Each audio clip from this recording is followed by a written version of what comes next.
اعوذ باللہ من الشیطان الرجیم بسم اللہ الرحمن الرحیم۔ سورہ توبہ کی ایک آیت پڑھ رہا ہوں، آیت نمبر 30۔ وقالت الیہود عزیر ابن اللہ، اور یہود نے کہا کہ عزیر اللہ کے بیٹے ہیں۔ وقالت النصارى المسیح ابن اللہ، اور نصارہ نے کہا کہ مسیح اللہ کے بیٹے ہیں۔ ذالک قولہم بافواہہم، یہ ان کے اپنے منہ کی باتیں ہیں۔ یضاہئون قول الذین کفروا من قبل، وہ لوگوں کی باتیں نقل کر رہے ہیں جنہوں نے ان سے پہلے کفر کیا۔ قاتلہم اللہ، اللہ ان کو ہلاک کرے۔ انا یؤفکون، وہ کدھر بہکے جا رہے ہیں۔ اب اس میں صرف میں حضرت عزیر علیہ السلام کی تشریح بیان کرتا ہوں کہ انہوں نے عزیر علیہ السلام کو اللہ کا بیٹا کیوں کہا۔ یہود نے عزیر کو کہا اللہ کا بیٹا ہے، اور نصارہ نے مسیح کو کہا اللہ کا بیٹا ہے۔ تو مسیح کا قصہ تو سب جانتے ہیں، اس لیے وہ اسے نہیں چھیڑتا۔ تفصیل تو انشاءاللہ تفسیر میں دیکھ لینا، میری ریاض التفسیر میں، لیکن عزیر کا قصہ بیان کرتا ہوں۔ یہود عزیر کو اللہ کا بیٹا بتاتے ہیں۔ حضرت عزیر علیہ السلام ایک جلیل القدر پیغمبر تھے، ان کو بائبل میں عذرا کے نام سے یاد کیا گیا ہے، اور ایک پوری کتاب ان کے نام سے منسوب ہے۔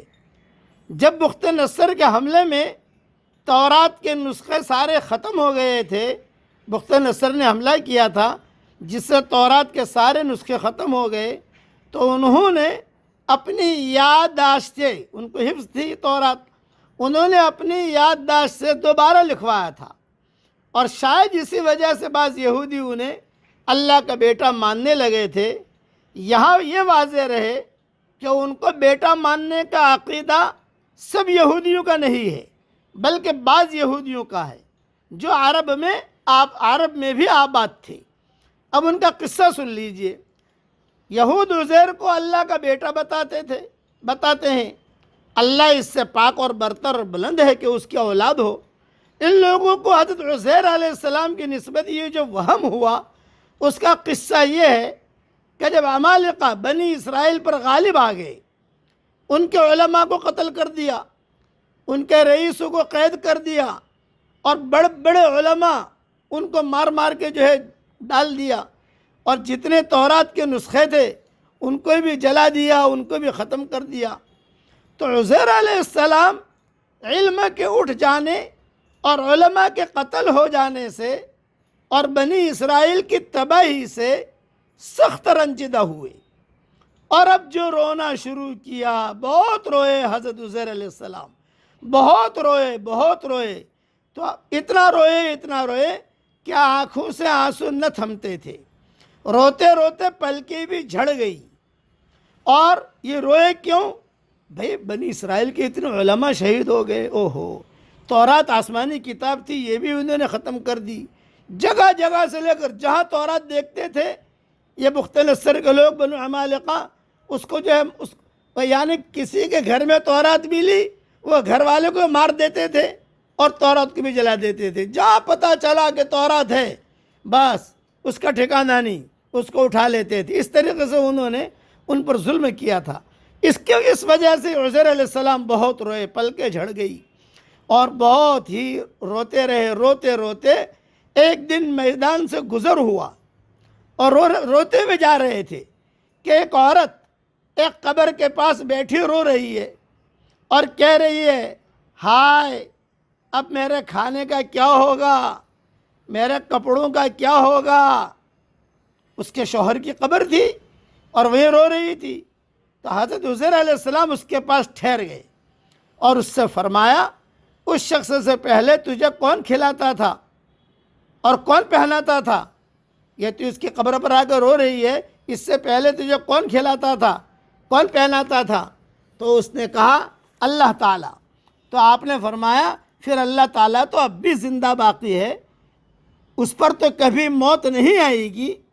یہ سن کر اس عورت نے حضرت عزیر علیہ السلام کو نصیحت کی کہ اے عزیر، پھر تو یہ بتا کہ بنی اسرائیل سے پہلے علماء کو کون علم سکھاتا تھا؟ آپ نے فرمایا اللہ تعالیٰ.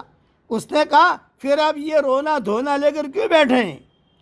بس حضرت عزیر علیہ السلام سمجھ گئے کہ پہلے بھی اللہ نے علم اتارا تھا، اللہ ہی نے حفاظت کی تھی، اللہ ہی نے علماء پیدا کیے تھے. آپ کو سمجھ میں آ گیا کہ یہ عورت کی طرف سے مجھے تنبیہ کی گئی ہے، یہ ربانی غذا ہے، اللہ کی طرف سے معاملہ ہے. سمجھ میں آ گیا یہ جناب باری سبحانہ تعالیٰ کی طرف سے آپ کو تنبیہ ہے. پھر جو ہے آپ سے فرمایا گیا کہ فلاں نہر پر جا کر غسل کرو، وہیں 2 رکعت نماز ادا کرو، وہاں تمہیں ایک شخص ملیں گے، وہ جو کچھ کھلائیں وہ کھا لو. چنانچہ آپ وہیں تشریف لے گئے، نہا کر نماز ادا کی، دیکھا کہ ایک شخص ہیں کہہ رہے ہیں منہ کھولو. آپ نے منہ کھول دیا. انہوں نے 3 مرتبہ کوئی چیز آپ کے منہ میں بڑی ساری ڈالی.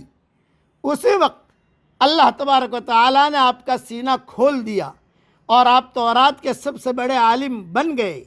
بنی اسرائیل میں گئے، ان سے فرمایا کہ میں تمہارے پاس تورات لایا ہوں. انہوں نے کہا آپ جھوٹ بولنے والے تو نہ تھے، آپ جھوٹ کیوں بول رہے ہیں؟ تو آپ نے اپنی انگلی کے ساتھ قلم کو لپیٹ لیا اور اسی انگلی سے بیک وقت پوری تورات لکھ ڈالی.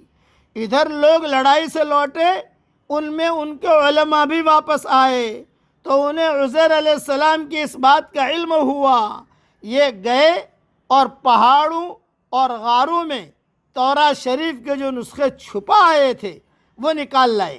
جب بنو عمالقہ بخت نصر تورات کو جب جلانے لگے، ختم کرنے لگے، تو کچھ نسخے علماء پہاڑوں میں چھپا آئے تھے اور جنگلوں میں جا کر چھپا آئے تھے کہ جب حالات ٹھیک ہوں گے تو ہم یہ تورات لے آئیں گے.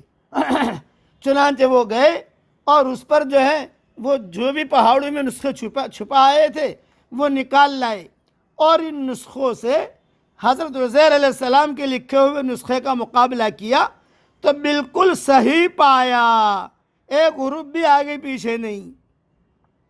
اس پر بعض جاہلوں کے دل میں شیطان نے وسوسہ ڈال دیا کہ آپ اللہ کے بیٹے ہیں.